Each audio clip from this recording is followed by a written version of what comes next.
السلام عليكم ورحمة الله وبركاته. بسم الله.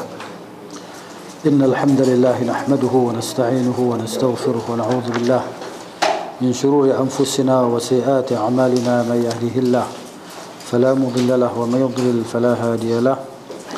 أشهد أن لا إله إلا الله وحده لا شريك له وأشهد أن محمدا عبده ورسوله صلى الله عليه وعلى آله وصحبه أجمعين. بعد. اللهم رب اشرح لي صدري ويسر لي أمري واحلل عقدة من لساني يفقه قولي. Qaswat 100 ya. Fasal Nabi sallallahu alaihi wasallam hanya mengerjakan solat fardu dan witir serta solat sunat subuh ketika safar. Itu. Dia kata termasuk petunjuk beliau sallallahu alaihi wasallam saat safar, saat musafir. Ketika dalam musafir adalah mencukupkan mengerjakan solat fardu. Tidak, Nabi tidak melaksanakan solat rawatib ba'diyah dan qabliyah kecuali qabliyah subuh. Dan kita sebut tadi witir lah, witir, qabliyah subuh dan witir. Tidak dinukil bahawa beliau SAW mengerjakan solat sunat baik sebelum maupun sesudah solat fardu. Tak ada. Kecuali solat witir dan sunat subuh. Jadi solat witir ni maknanya kita boleh sembahyang, nak sembahyang berapa rakaat pun witirkan dengan 11 rakaat boleh. Dua. Kan? 1 4 4 3 boleh kan? Tiga tu macam mana? Terus tak ada tahiyat awal. Sama ada tahiyat awal, sama ada 2 rakaat bagi salam ataupun terus tak ada tahiyat awal. Salah satu rakaat. Tapi tiap bacaan tu ada Fatihah. Fatihah dan surah ya, 3 rakaat tu. 3 rakaat. Fatihah dan surah. Baik. Terus tahiyat akhir, tak ada tahiyat awal. Jadi kadang-kadang kita pelbagaikan. Kadang-kadang kita sembahyang 3 4 4 3, kadang-kadang kita sembahyang 2 2 2 1 2 2 3 boleh, tak ada masalah apa. Yang 4 itu 4 tu pun tak ada tahiyat awal. Tak, straight. Teruskan. Fatihah surah ya. Sampai 4 tahiyat akhir. Itu diserta. Kecuali solat witir dan sunat subuh dia kata. Kedua solat ini tidak pernah ditinggalkan oleh Nabi sallallahu alaihi wasallam baik masa muqim maupun safar. Witir dan qabliyah subuh. Ibnu Umar radhiyallahu anhu berkata ketika ditanya mengenai hal itu, aku menemani Nabi sallallahu alaihi wasallam, maka aku tidak melihat beliau mengerjakan solat sunat safar. Solat sunat saat safar. Sementara Allah Azza wa Jalla telah berfirman, laqad kana lakum fi rasulillahi uswatun hasanah. Sesungguhnya cukuplah untuk kamu semua pada diri Rasulullah itu contoh yang terbaik untuk kamu ikuti.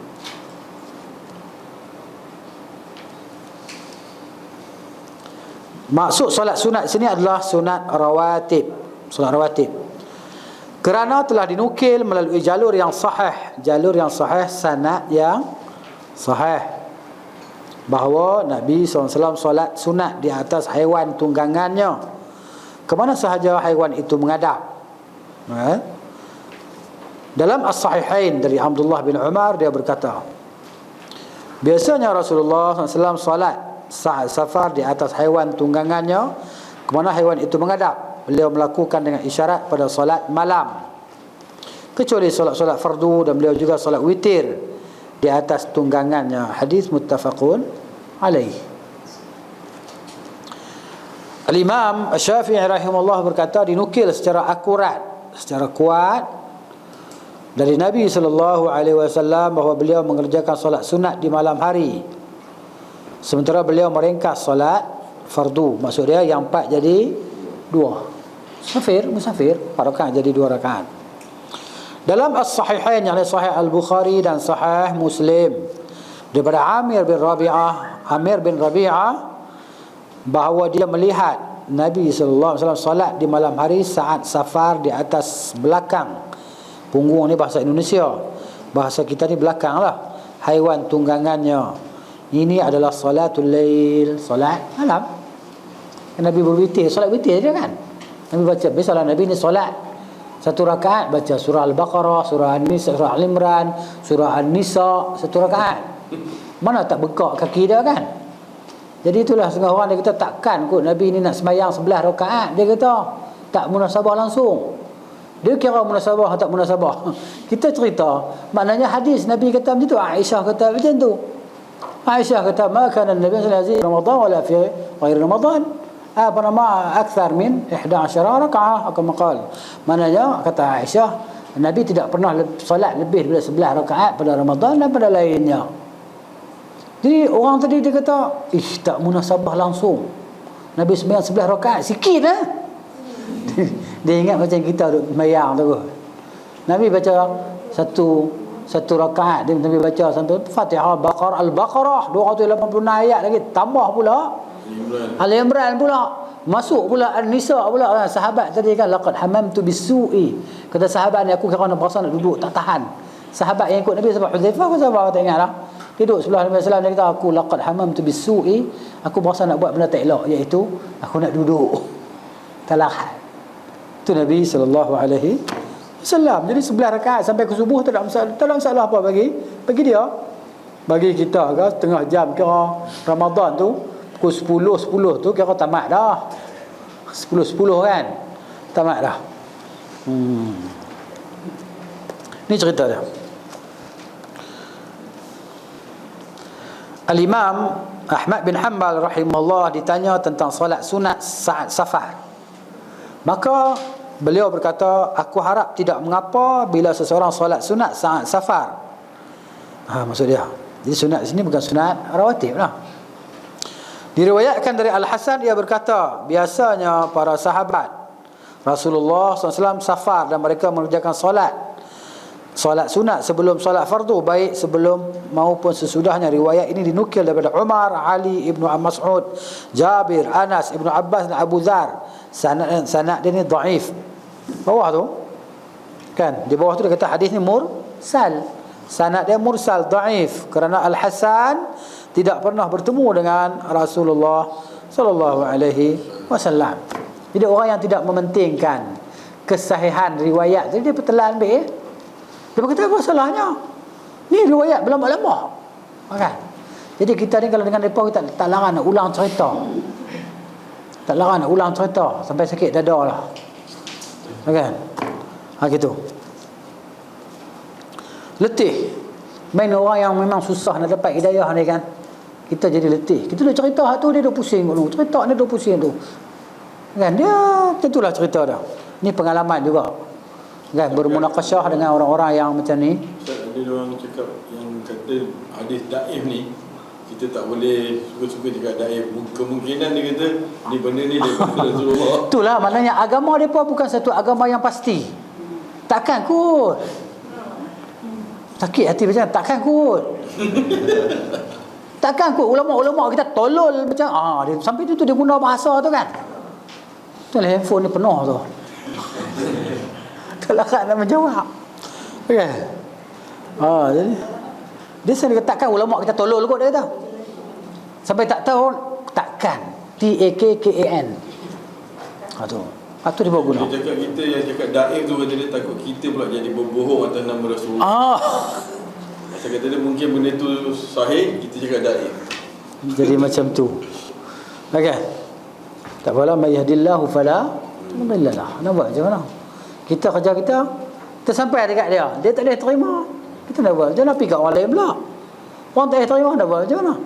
Itu cerita dia. Bukan hakikat dia macam tu lah. Ramai memang tak boleh terima lah. Sebab ramainya la ya'lamun. Aktsaruhum la ya'lamun. Kebanyakan manusia tidak mengetahui sebab tak ada hidayah. Tersebut ayat Quran surah Al-Baqarah ayat 170 tu dekat dia ulang-ulang. Wa idza qila lahum ittabi'u ma anzala Allah, ikut apa yang Allah turun. Qalu bal nattabi'u ma alfayna alaihi aba'ana. Kami nak ikut tu nenek kami. Tradisi kami macam tu, tradisi tok guru kami. Kan? Gitu. Bila kita tunjuk depa video hak tok guru depa duk ceramah tu, kan? Tunjuk ke depa tak boleh jawab. Yang kata Allah tak tara mana tu? Yang Nabi Muhammad ni laut tu, kita hantar balik ke depa. Hang cuba jawab ni, betul tak perkataan ni? Tak jawab, dia pusing. Gitu. Tak jawab. Kita duk hantar tu hang jawab dia. Tak jawab. Tengok perkataan kufur tadi kan. Tapi kita tidak mengkafirkan orang lah. Tapi perkataan, sebab itu Ibn Taymiyah rahimahullah dia kata, kan, ada perkataan-perkataan yang kalau aku kata aku kafir. Tapi kalau kamu kata aku tak kafirkan kamu, dia kata. Sebab dia jahil lah. Sebab mungkin ada keuzuran tertentu. Ni baru ada kod. Di situ baru ada kod, baru ada kemungkinan. Contoh dia. Baik. Adapun Ibnu Umar, beliau tidak mengerjakan solat sunat baik sebelum solat fardu maupun sesudahnya. Ini ketika safar lah, kecuali di tengah malam bersama witir. Ini dia pun solat witir. Manakah macam kita solat ni kan, kalau dia bertenaga kuat dia sembahyang panjang, tak larat dia sembahyang pendek dan duduk. Inilah yang nampak dari petunjuk Nabi sallallahu alaihi wasallam, yakni tidak mengerjakan solat apapun sebelum maupun sesudah solat fardu. Ini qabliyah dan ba'diyah yang diringkas. Akan tetapi beliau tidak melarang solat sunat sebelum solat fardu maupun sesudahnya. Tak ada larangan lah. Tak ada larangan. Nabi tak buat, tapi Nabi tidak melarang. Tapi kita kata khairul huda Muhammadin sallallahu alaihi wasallam, sebab petunjuk Nabi. Senang. Solat yang dilakukan sebelum dan sesudah solat fardu saat safar sama seperti sunat mutlak. Mana sembahyang sunat mutlak? Kalau kita masuk Masjidil Haram, kita sembahyang tahiyatul masjid, kita sembahyang sunat 2 rakaat, lagi orang tak qamat. Boleh kita sembahyang, tapi bukan sembahyang qabliyah. Sembahyang sunat mutlak. Gitu. Bukan sebagai solat sunat rawatib yang dikerjakan orang-orang mukim. Kan, kita orang musafir. Memperkuat pandangan ini bahawa solat 4 rakaat dijadikan 2 rakaat sebagai keringanan bagi musafir. Lalu bagaimana dijadikan untuknya sunat rawatib yang sentiasa dikerjakan, sementara fardu saja diringankan menjadi 2 rakaat. Jadi maknanya hak sembahyang 4 rakaat jadi 2 rakaat, macam mana pula dengan qabliyah ba'diyah tadi? Tentulah lagi diringankan ke atas kita. Kan? Yang hak fardu pun dah ringan dah, 4 jadi 2 lah. Tentulah rawatib ba'diyah qabliyah ni maknanya hilang tu ya, gitulah. Cumanya kalau kita ni biasa buat, Allah tulis pahala macam tu. Dah satu hadis tentang tu. Orang yang dia biasa, dia rutin, amalan rutin harian dia macam tu, qabliyah ba'diyah tak tinggal, masjid jemaah tak tinggal, kecuali bila dia sakit ataupun dia musafir, Allah akan tulis pahala macam tu dekat dia. Macam mana yang dia biasa buat sebelum ni. Selalu dia mulazamah dengan sembahyang jemaah, tiba-tiba tak boleh pergi jemaah dengan sebab sakit, pahala jemaah dia dapat. Bila masuk waktu dapat pahala, masuk waktu dapat pahala. Itu kelebihan istiqamah tadi kan. Istiqamah tadi, pahala dia dapat walaupun dia tak boleh buat dengan sebab terhalang dengan illah yang tertentu lah. Baik.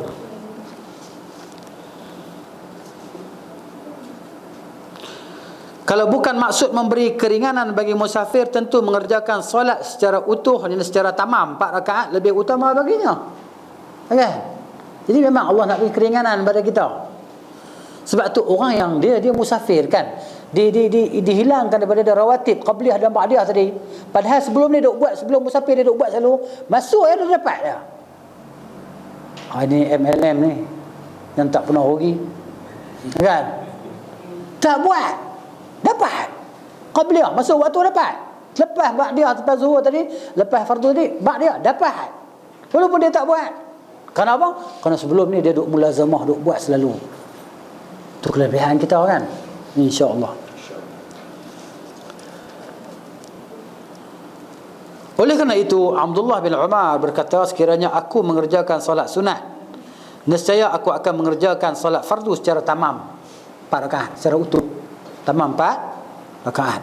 Kalau aku nak buat sunat qabliyah ba'diyah, biar aku sembahyang 4 rakaat. Sebab aku sembahyang 2 rakaat dia tu ketika musafir.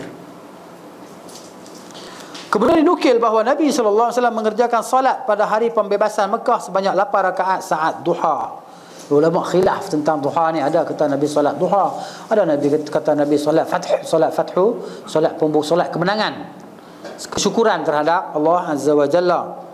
Sambil sembahyang solat tu pada waktu duha, sebahagian kata begitu. Sementara saat itu beliau sallallahu alaihi wasallam berstatus sebagai musafir. Nabi musafir, tapi Nabi sembahyang sunat. Nabi sembahyang sunat. Musafir tapi sembahyang sunat, bukan qabliyah dan ba'diyah. Mengenai riwayat Abu Dawud dan At-Tirmizi dalam kitab As-Sunan dari hadis Laits dari Safwan bin Sulaim dari Abu Busrah Al-Ghifari dari Al-Bara bin Azib radhiyallahu anhu, ia berkata, aku safar bersama Rasulullah SAW sebanyak 18 kali dan aku tidak pernah melihat beliau meninggalkan 2 rakaat saat matahari tergelincir sebelum zuhur, yakni rawatib qabliyah zuhur. Dhaif. Hadis ini dhaif. Tengok bawah tu, muka surat bawah footnote bawah takhrij, hadis ini sudah sebutkan kita. Dari riwayat Al-Bukhari pada bab tentang solat sunat.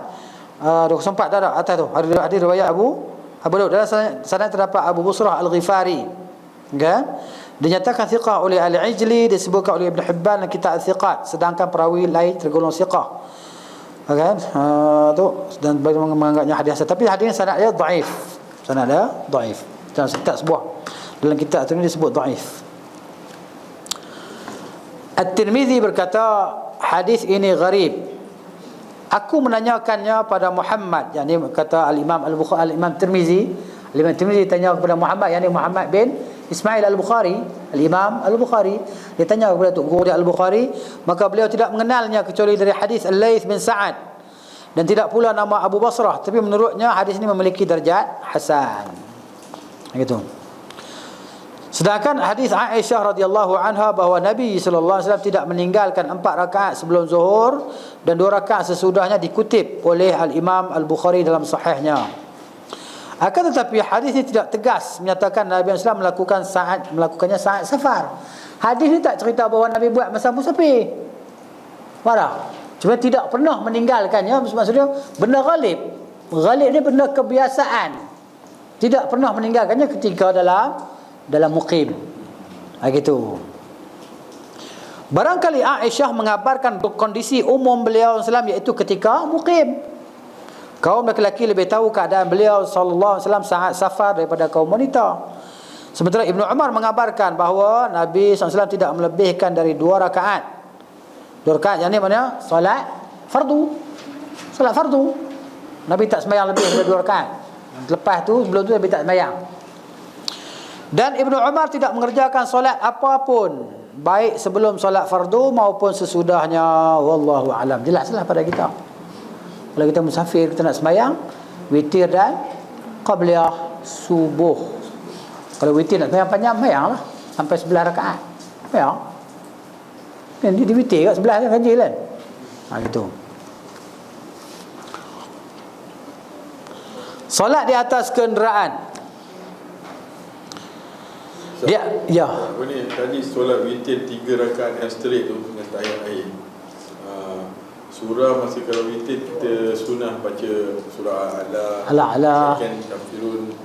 Terpulang. Turutan sama juga dalam. Kalau kita nak baca tu ikut itu, kita nak baca surah-surah lain tak ada masalah apa. Kan? Maknanya bukan lazim lah, bukan semestinya. Tapi kalau kita nak buat macam tu, buat tak ada masalah apa. Baca dengan surah Sabbih isma rabbikal a'la, batu al-kafirun, batu surah Al-Ahad kan, Al-Ikhlas. Itu. Tapi tidak baca Fatihah saja. Ataupun tidak nak baca surah apa yang panjang-panjang lagi, merasa kuat lagi kan.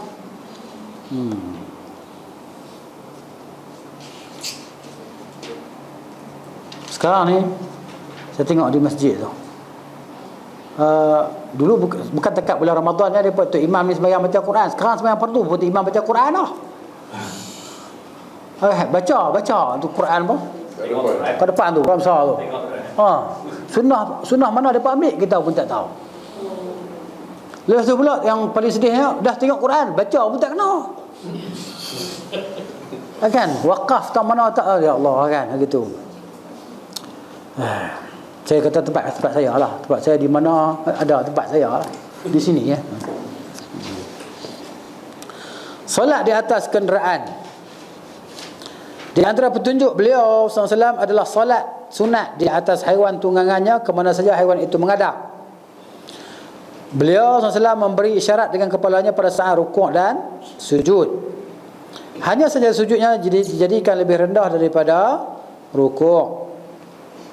Imam Ahmad dan Abu Daud meriwayatkan dari hadis Anas bahawa beliau SAW biasa menghadapkan untanya ke arah kiblat saat takbir pembukaan. Takbiratul ihram. Kemudian beliau mengerjakan semua solat ke mana saja unta itu menghadap.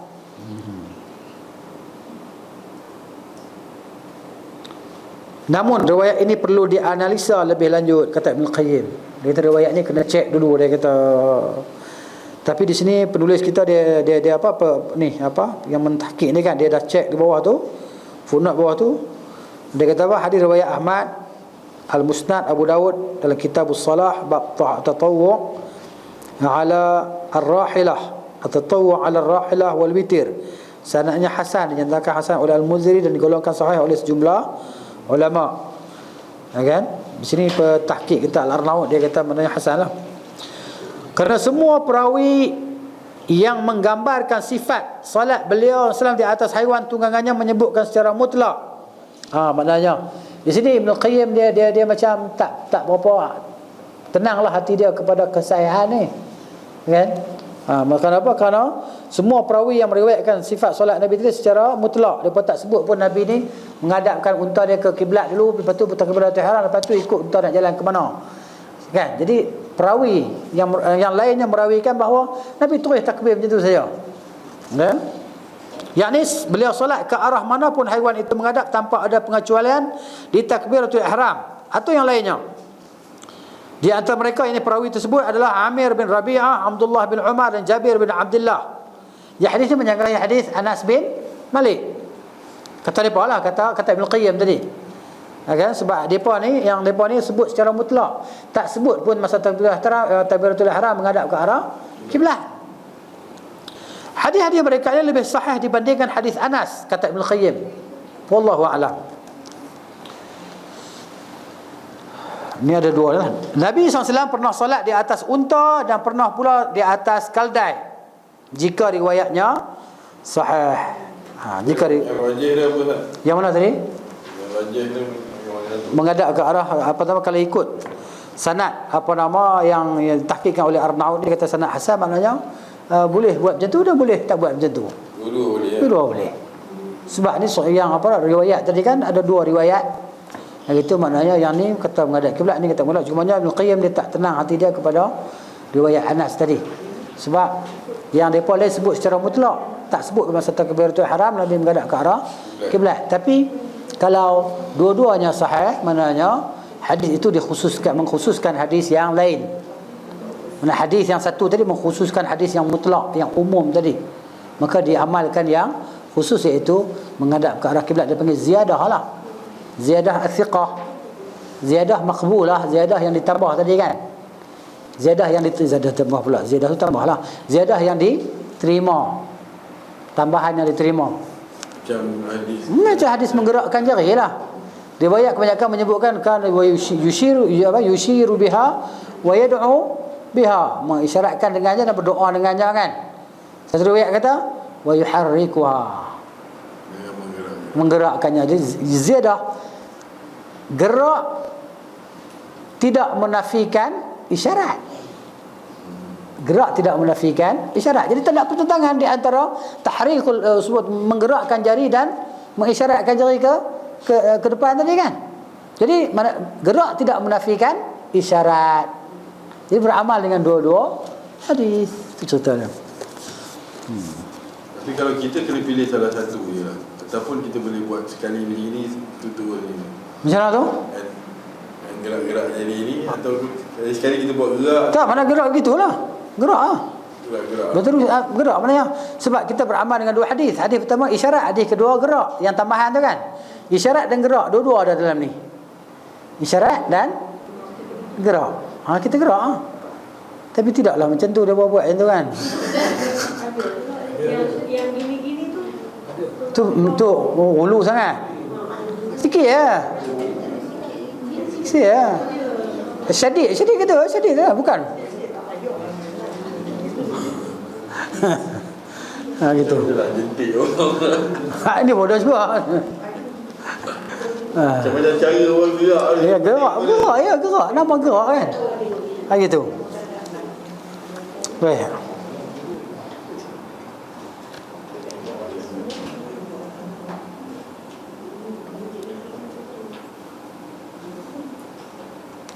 Nabi sallallahu alaihi wasallam pernah solat mengimami para sahabatnya di atas haiwan tunggangannya.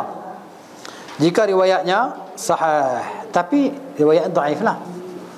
Riwayat dhaif sebut. Sebab apa? Sebab dalam sanad ada seorang yang bernama Amr bin Uthman bin Ya'la. Kata Ibn Hajar dalam kitab Taqrib, dia kata orang ni mastur. Apa makna mastur? Mastura. Ada orang nama mastura?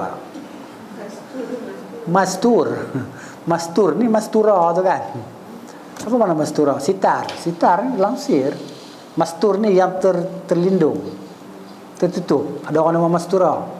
Mastura ni yang tertutup, terlindung, tak nampak. Orang tak nampak dia. Mastur. Sitar langsir, sitar tu. Ya.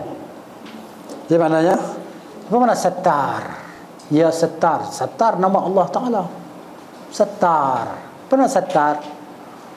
Sattar ni yang maha melindungi, yang maha menutupi. Kan? Gitu. Kot dia pernah jadi ghaib, ilmu ghaib dia sebut ya sattar ghaib kot. Orang belajar ilmu ghaib, wallahu alam lah. Dia guna tu kot. Yang lindung orang tak nampak kan. Ni. Al-Imam Ahmad dan At-Tirmizi dan An-Nasa'i meriwayatkan bahawa beliau SAW sampai ke tempat sempit bersama para sahabatnya, dan beliau SAW saat itu berada di atas haiwan tunggangan. Hujan dari atas mereka dan becek ni kita kata lecah itu lah. Lecah apa? Becak. Dari bawah mereka lalu. Waktu solat masuk, maka beliau memerintahkan muazzin untuk azan dan iqamah. Kemudian Rasulullah maju di atas haiwan tunggangannya lalu solat mengimami mereka dengan memberi isyarat. Beliau SAW menjadikan sujud lebih rendah dari rukuk. At-Tirmizi berkata hadis ini gharib. Ia hanya dinukil Umar bin Ar-Rahmah secara sendiri. Hal itu dinukil juga dari Anas, semua hanya bersumber daripada perbuatannya. Isnaduhu dhaifun. Isnadnya lemah. Bawah tu. Habis tu. Pasal mengumpulkan dua solat. Ni solat jamak.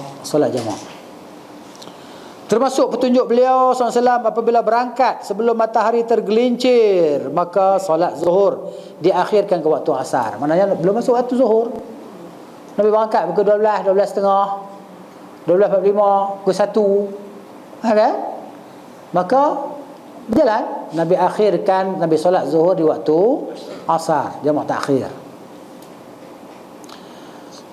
Kemudian beliau turun dan mengumpulkan solat kedua zuhur dan asar di waktu asar. Bila matahari tergelincir sebelum berangkat, gelincir dah matahari, Nabi tak bergerak lagi, beliau solat zuhur. Kemudian menaiki haiwan tunggangannya. Sembahyang zuhur tu, lepas tu naik lah, musafir ya. Masuk waktu asar ni qasar, asar sajalah. Jika beliau terburu-buru dalam perjalanan, jadda bihi sayr, jalan, maka solat maghrib diakhirkan. Masuk waktu maghrib, Nabi takhirkan waktu maghrib. Nabi solat maghrib dalam waktu isyak, pada waktu isyak. Diriwayatkan dari beliau SAW pada perang Tabuk. Perang Tabuk ni lama lah, Nabi duduk sana 18 hari ke 19 hari Nabi duduk di Tabuk. Nabi jamak sembahyang tadi, hari-hari sembahyang jamak. Itu jamak qasar. Apabila matahari tergelincir sebelum berangkat, beliau pun mengumpulkan antara solat zuhur dan asar. Sembahyang jamak takdim. Ini maksudnya bukan di Madinah lah, di masa musafir lah, di masa musafir. Kalau kita masa di rumah kita tak boleh lah, kita nak masuk waktu zuhur kan, kita nak musafir, kita sembahyang asar sekali dengan zuhur, jalan tak keluar lagi, dalam rumah lagi, bukan masuk gitu, tak boleh lah. Tapi Tapi jamak tanpa kasar boleh tak kalau macam kita nak naik? Sekali-sekala lah, sekali-sekala ketika dalam keadaan kita kepayahan ke, boleh lah. Ada kenduri ke. Dia ditanya kepada Ibn Abbas, kenapa Nabi buat macam tu? Nabi jamak tanpa kasar lah. Hujan pun tak, sakit pun tak. Kan? Dia kata li'alla yahruja ala ummatihi, supaya tidak memberatkan atas umatnya. Gitulah. Ya. Tapi jangan jadikan dia sebagai rutin lah, kita ada kebiasaan ya, tiap hari ya. Mentang-mentang jam jamak hari-hari. Boleh lah. Begitu. Dan jika berangkat sebelum matahari tergelincir, beliau mengakhirkan zuhur hingga turun untuk asar, takhir. Lalu mengerjakan keduanya. Demikian juga pada solat maghrib dan isya. Akan tetapi kedua hadis ini dipersisihkan oleh para ulama. Di sini dia kata kedua hadis yang saya jadi muskilnya. Dalam kitab asal dia tak sebut kedua hadis, dia sebut hadis ini. Penterjemah kata kedua hadis ini. Dalam kitab ni dia kata hadzal hadis, hadis yang di atas tu lah tu. Tu yang saya muskil kepada penterjemah ni. Dia kata akan tetapi kedua hadis ini. Tapi dalam kitab asal saya, kitab Arab ni dia kata hadis ini. Okay. Itu yang menjadi kemuskilan.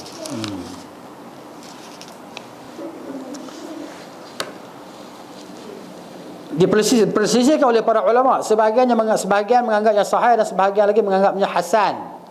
Ada pula yang menganggapnya cacat dan bahkan majoriti sebahagiannya memvonis maudhu' hadis ni palsu. Seperti Al-Hakim dia kata hadis ni palsu. Pada dasarnya sanad hadis itu sesuai syarat sahih. Akan tetapi dikritik dengan alasan yang sangat ganjil. Maknanya Ibn Qayyim tak setujulah. Dia tak setuju dalam kritikan terhadap hadis ini. Yang ada yang kata dhaif, ada yang kata palsu semua kan. Kenapa? Kerana alasan yang sangat ganjil dia kata. Contoh lagi bawah tu. Al-Hakim berkata, ini maksudnya Al-Hakim ni dia yang meletakkan hadis ni sebagai hadis yang palsu. Dia kata Abu Bakar bin Muhammad bin Ahmad bin Baluiyah menceritakan kepada kami. Ini Tok Guru dia, cerita kat dia. Kemudian yang ceritakan Tok Guru dia sebenarnya Musa bin Harun menceritakan kepada kami. Ada yang cerita kat Tok Guru dia. Okey. Lepas tu pula Musa bin Harun pula kata, kan? Qutaibah bin Sa'id cerita kepada kami. Qutaibah bin Sa'id pula kata Al-Laits bin Sa'id cerita kepada kami. Lepas tu Al-Laits bin Sa'id pula kata cerita kepada kami oleh Yazid bin Abi Habib.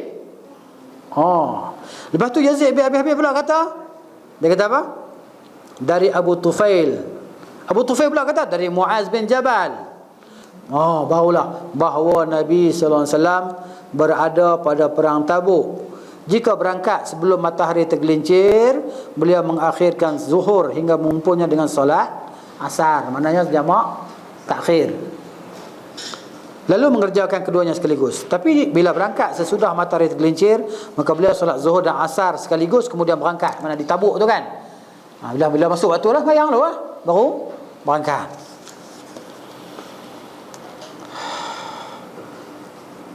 Apabila berangkat sebelum maghrib, beliau mengakhirkan maghrib hingga mengerjakan bersama dengan waktu isyak. Dan jika berangkat sesudah maghrib, beliau memajukan solat isyak, mana jamak takdim, lalu mengerjakannya bersama maghrib. Tapi sini maknanya kalau kita tengok footnote bawah ni, dia kata dhaif. Kata Abu Daud kan, tidak meriwayatkan hadis ini kecuali Qutaibah daripada Al-Laits, kan, bawah tu. Tapi makna dia lebih kurang kalau ikut mana tadi, mana sahih kita baca awal tadi kan, hadis awal tadi maknanya kalau sebelum gelincir matahari ni gerak musafir tu, masuk tak masuk, waktu tak masuk dia sembahyang apa? Jalan tu. Bila dah masuk waktu dia sembahyang zuhur di dalam waktu asar. Jalan sampai masuk waktu asar.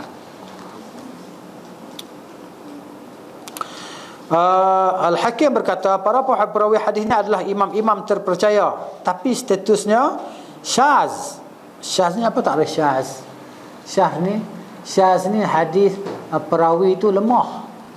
Dia meriwayatkan hadis bercanggah dengan riwayat orang yang siqah, maka hadis dia jadi syaz. Kan? Itu dia. ataupun orang yang lebih siqah daripada dia riwayat macam lain. Dia seorang riwayat macam lain. Yang antara hak kuat dengan hak lemah ni tentulah orang ambil hak kuat. Hak dia tu syaz lah, hak kuat tu sahih gitu. Dari segi sanad maupun matan. Kemudian kami tidak mengetahui alasan yang menjadikannya cacat. Sekiranya hadis itu dinukil dari Al-Laits dari Abu Zubair, dari Abu Tufail, tentu kami akan menganggapnya cacat dengan sanad ini. Sekiranya pula diriwayatkan dari Yazid bin Abi Habib dari Abu Tufail, maka kami akan menganggapnya cacat dengan sebab itu, sebab perawi. Oleh itu, kerana kami tidak menemukan kedua alasan tadi, maka hadis ini dapat dikatakan selamat daripada cacat, kata Ibn Qayyim. Ibn Qayyim kata. Kemudian kami perhatikan, ternyata kami tidak mendapati bahawa Yazid bin Abi Habib menukilkan riwayat daripada Abu Tufail. Maka kami tidak mendapati pula hadis dengan versi seperti ini dari perawi lain yang menukil daripada Abu Tufail.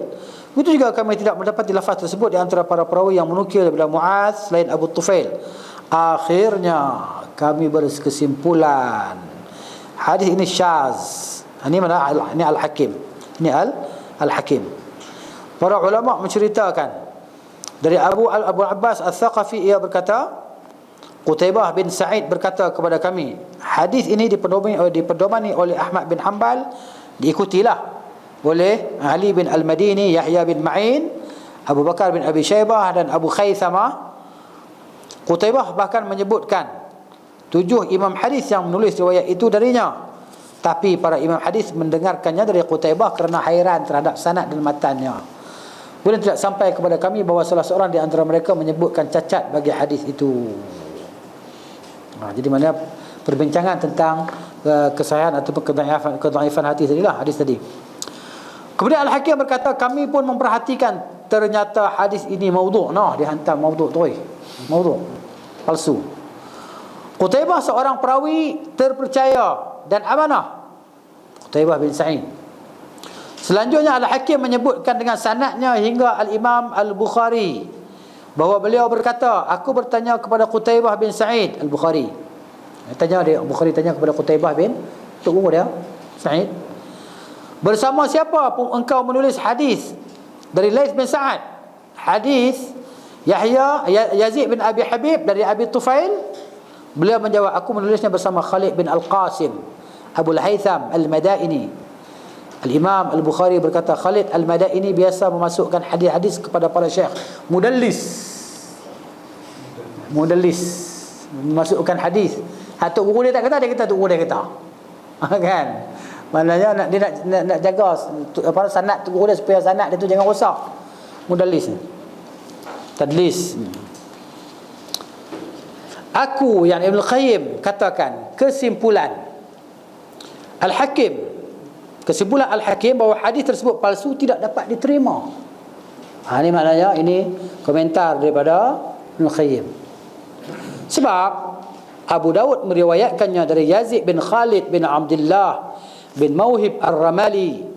Al-Mufaddal bin Fadalah menceritakan kepada kami dari Al-Laits bin Sa'ad, dari Hisham bin Sa'ad, dari Abu Zubair, dari Abu Tufail, dari Mu'adz, lalu disebutkan seperti di atas. Kan?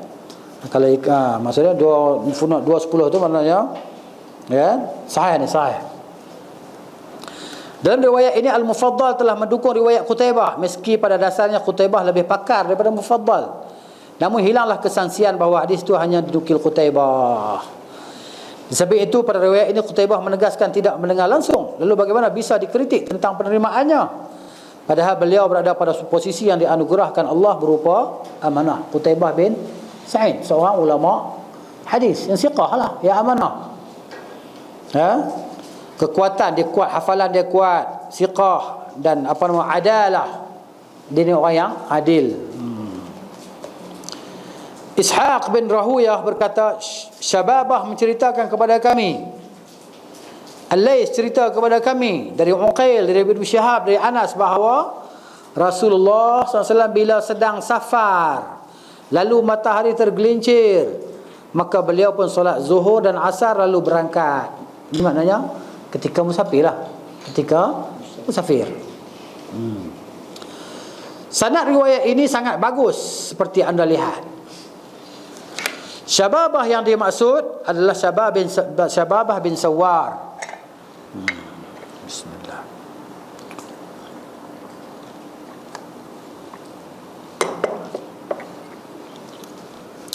Seorang perawi siqah. Siqah ni terpercayalah. Disepakati bahawa hadisnya boleh dijadikan hujah. Riwayatnya dikutip oleh Al-Imam Muslim dalam sahihnya dari Al-Laits bin Sa'ad, sama seperti sanad di atas, dan memenuhi syarat Syaikhain, syarat Al-Bukhari dan Muslim. Syarat Al-Bukhari lebih kuat daripada syarat Muslim. Syarat Bukhari dia kata apa? Al-liqa'u wal mu'asarah, bertemu dan sezaman dan bertemu.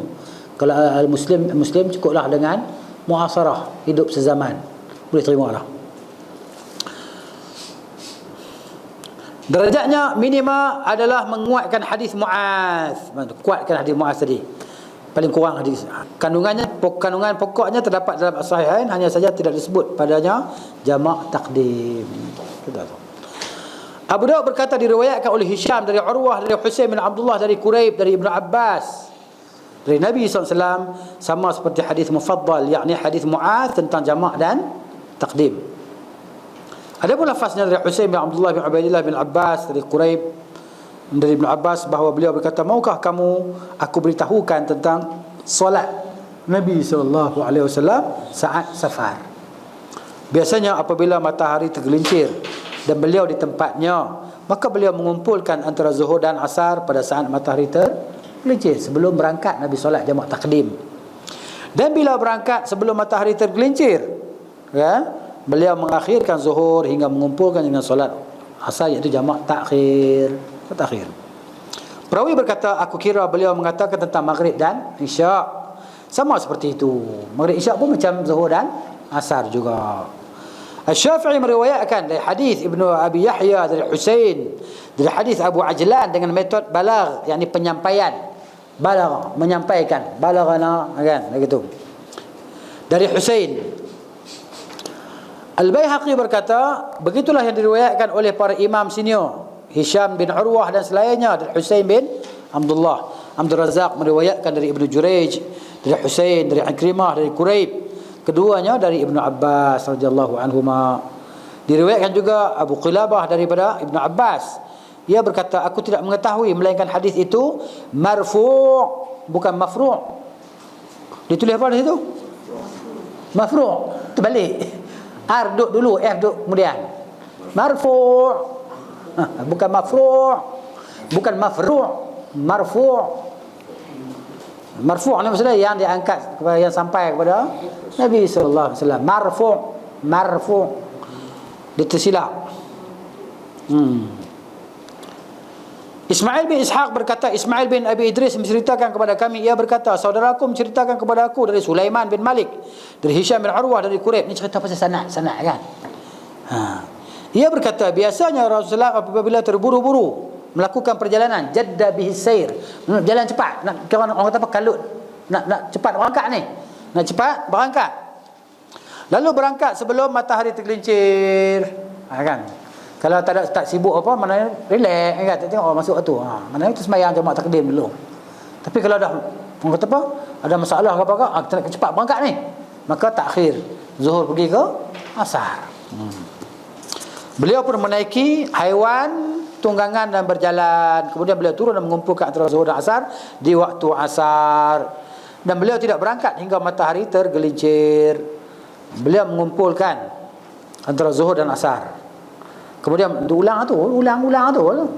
Kita duk baca, duduk ulang lah. Ulang, tak apalah. Tak ada ulang, kita cepat ingat sikit.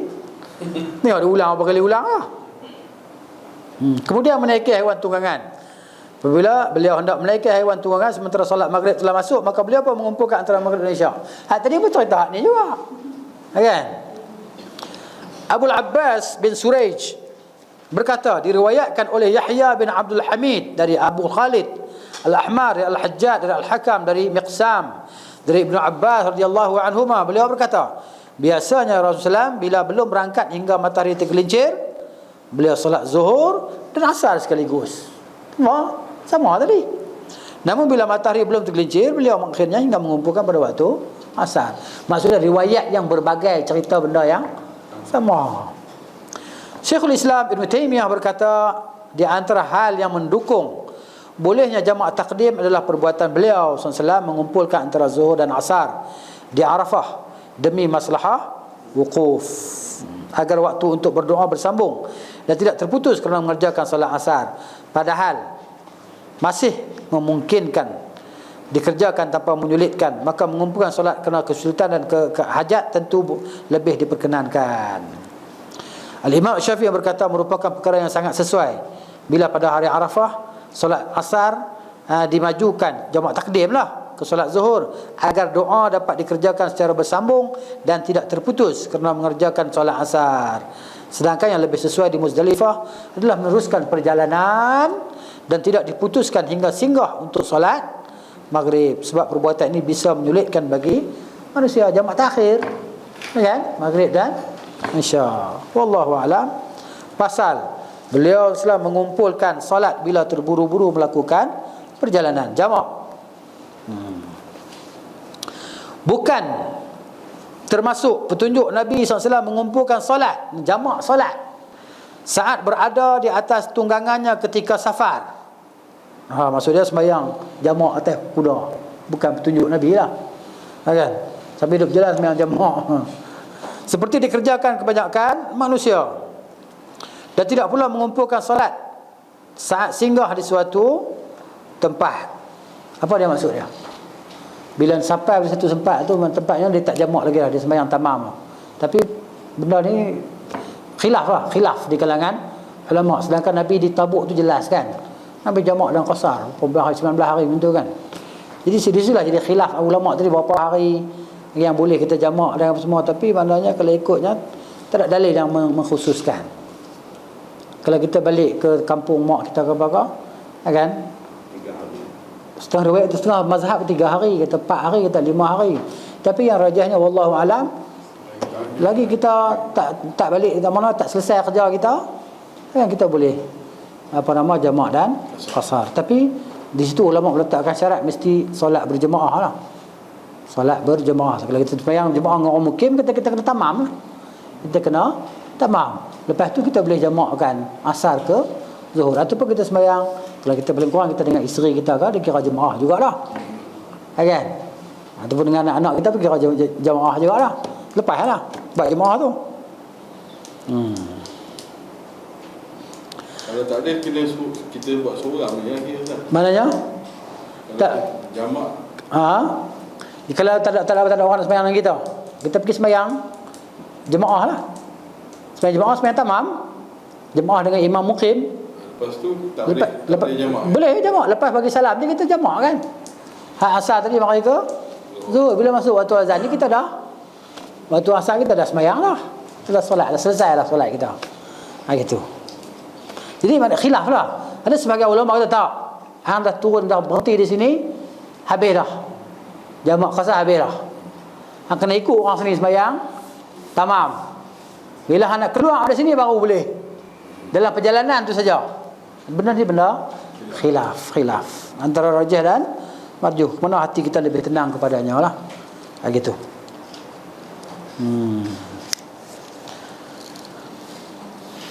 Adapun mengumpulkan solat saat singgah di suatu tempat tidak pernah dinukil daripada beliau SAW kecuali ketika di Arafah. Kan maksud dia? Ini pendapat dia yang katakan tak ada jamak lah. Tak ada jamak dah bila kita dah sampai tempat tu. Pendapat dia. Gitu. Agar wukuf tidak terputus. Sebagaimana kata tadi pendapat tu guru dia itu Ibn Taymiyah kan. Seperti dikatakan oleh Imam Syafi'i rahimahullah dan Syekh kami Ibn Taymiyah. Oleh kerana itu menurut Abu Hanifah mengumpulkan solat khusus dilakukan di Arafah saja. Jamak ni di Arafah, tempat lain tak boleh dia kata. Tak boleh. Kan? Dan termasuk di antara kesempurnaan manasik haji lah. Serta tidak ada sangkut pautnya dengan safar. Tak ada. Bukan jamak di Arafah bukan sangkut dengan safar dia kata. Kan? Tu. Itu kata Abu Hanifah. Adapun Imam Ahmad, Malik dan Syafi'i berpandangan bahawa safar merupakan faktor yang membolehkan mengumpul menjamakkan solat. Kemudian mereka berbeza pendapat, di mana Syafi'i dan Ahmad dalam satu riwayat dari beliau menetapkan bahawa yang berpengaruh adalah safar dalam jarak jauh. Safar yang menentukan tadi jamak tu. Maka keduanya tidak memperkenankan mengumpulkan solat di Arafah bagi penduduk Mekah. Dia kata orang Mekah tak boleh. Kan? Tu dia. Sementara Imam Malik dalam satu riwayat dari Imam Ahmad memperkenankan mengumpulkan solat dan meringkasnya bagi penduduk Mekah di Arafah. Orang Mekah pun boleh buat, kata Imam Malik. Pendapat ini dipilih Syekh kami dan Abdul Khattab. Syekh kami ni Ibn Taymiyah lah. Dalam kitabnya Al-Ibadah, kemudian Syekh kami memperluas cakupannya dan menjadikan sebagai asas untuk membolehkan mengumpulkan solat dan meringkasnya, baik dalam perjalanan jauh maupun dekat seperti mazhab kebanyakan ulama salaf. Adapun Malik dan Al-Khattab mengkhususkannya bagi penduduk Mekah.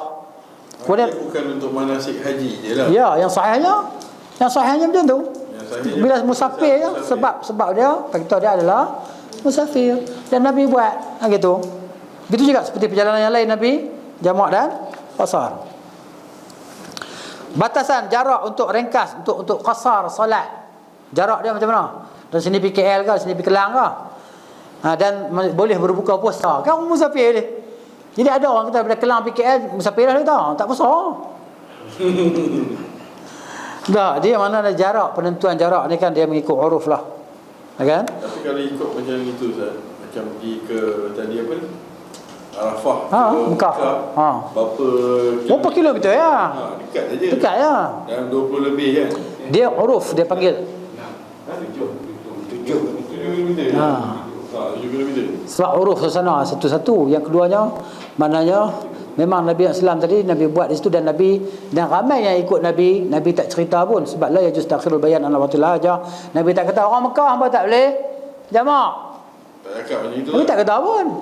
Jadi orang Mekah pun ikut jamak. Orang jamak khasar dengan Nabi SAW gitu. Biasanya Rasulullah dia bila keluar dari Madinah sampai Bir Ali pun dia dah jamak dah.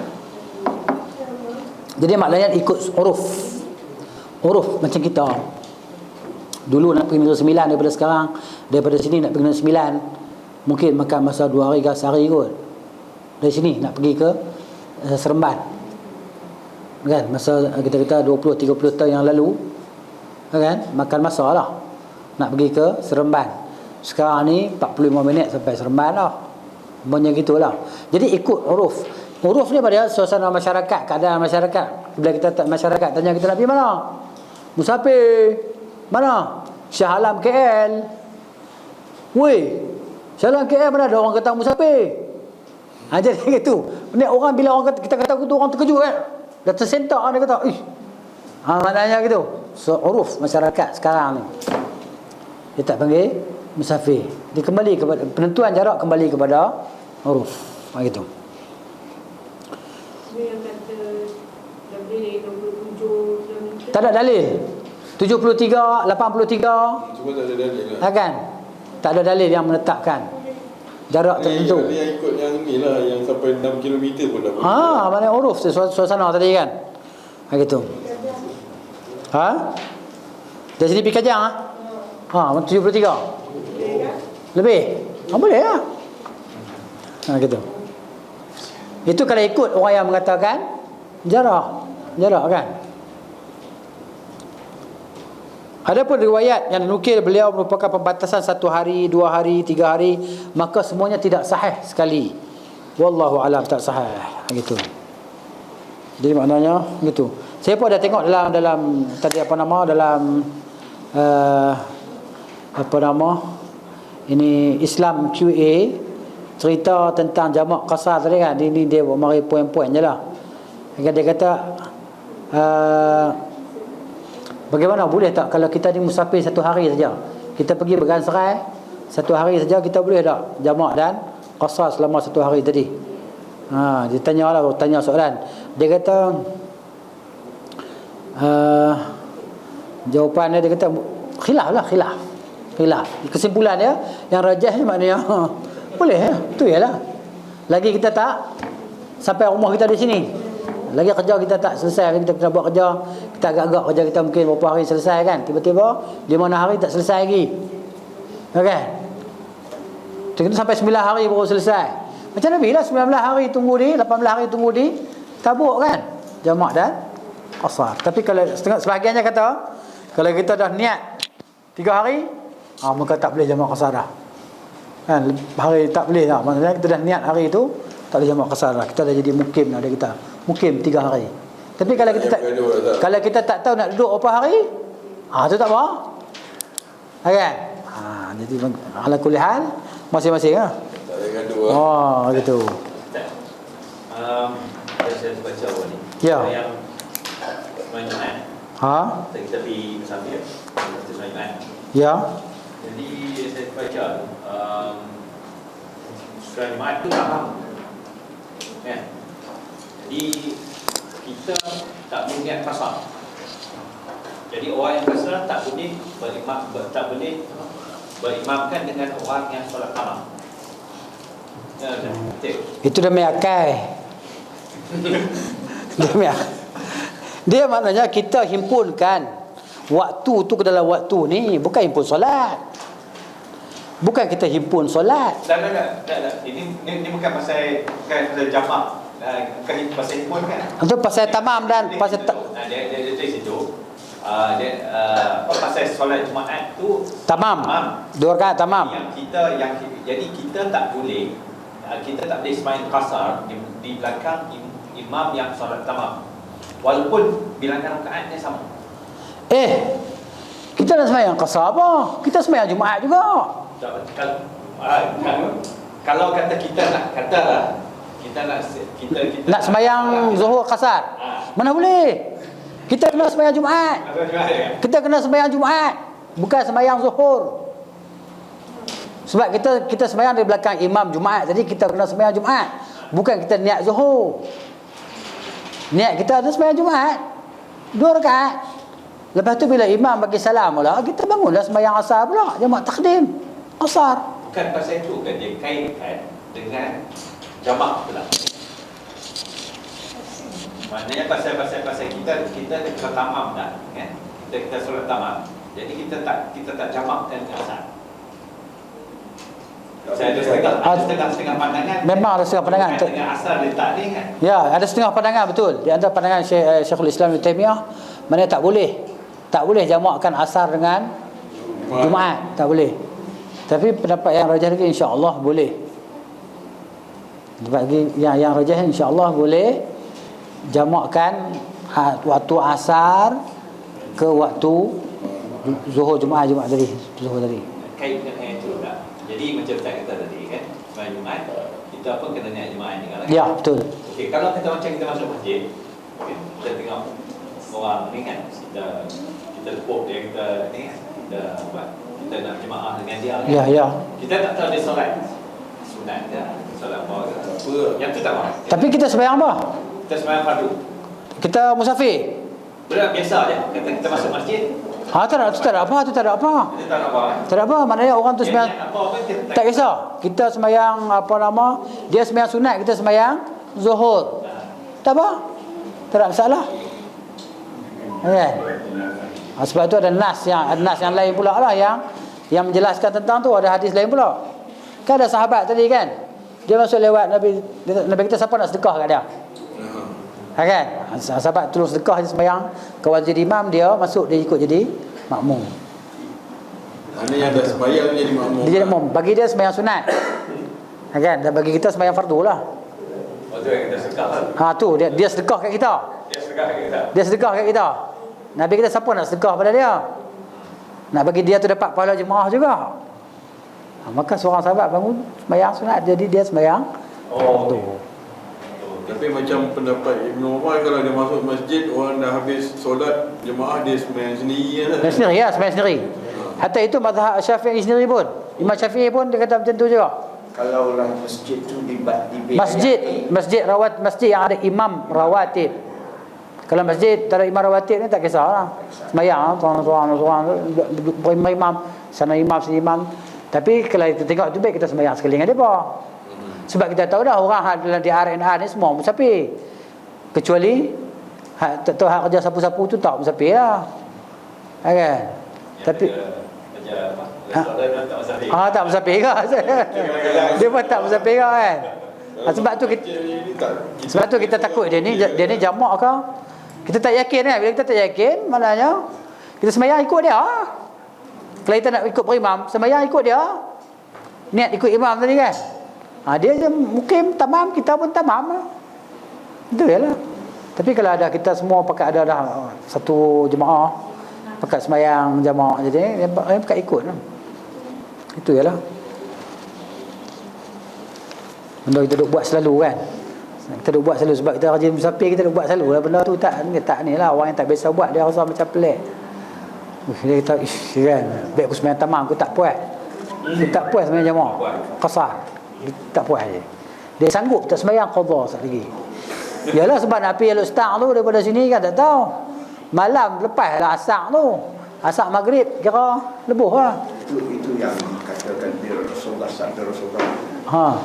Bila Allah bersedekah, ambil sedekah. Dia tak mau ambil. Dia pun tak mau ambil sedekah Tuhan bagi. Gitu. Oh, sombong lagi. Sombong.